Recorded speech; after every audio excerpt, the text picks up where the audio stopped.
రామాయణం 41 సీత చూడామణిని చూసి రాముడి దుఃఖం. లంక నుంచి తిరిగిన వచ్చిన హనుమంతుడు సీతను చూసిన విషయాన్ని రాముడికి ఎలా చెప్పాలా అని ఆలోచిస్తాడు. తాను సీతమ్మ తల్లి పేరు ఎత్తగానే ఆమె కనిపించిందో లేదోననే ఆందోళనకి రాముడు లోనవుతాడు. సీతమ్మను రావణుడు అపహరించిన మాట నిజమేనని అంటే ఆ తరువాత ఆయన ఆమెను ఏం చేశాడోనని కంగారు పడతాడు. అందువలన ఆ విషయాన్ని ఎలా మొదలుపెడితే బాగుంటుందా అని ఆలోచన చేస్తూ ఉండగానే ఆయనకి ఎదురుగా రామలక్ష్మణులు ఆతృతగా వస్తుంటారు.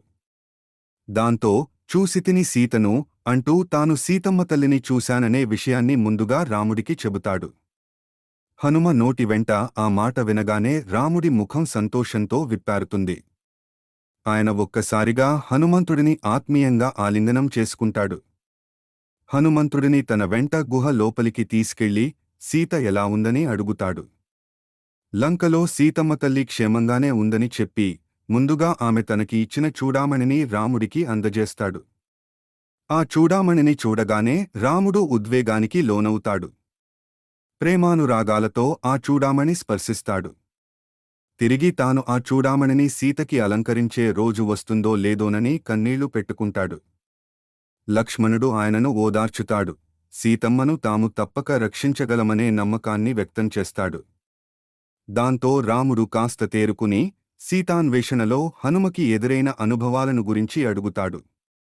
తన సముద్ర లంఘనం, లంకానగరానికి చేరుకోవడం, అక్కడ సీతమ్మ తల్లిని చూడటం, ఆమెతో రావణుడి సంభాషణ, తాను వనాలను ధ్వంసం చేయడం, ఇంద్రజిత్తు తనపై బ్రహ్మాస్త్రం ప్రయోగించడం, తాను రావణుడిని హెచ్చరించడం, ఆయన తనని సంహరించాలనుకోవడం, విభీషణుడు వారించడం, తన తోకకి నిప్పు పెట్టడం మొదలైన విషయాలన్నీ వివరిస్తాడు.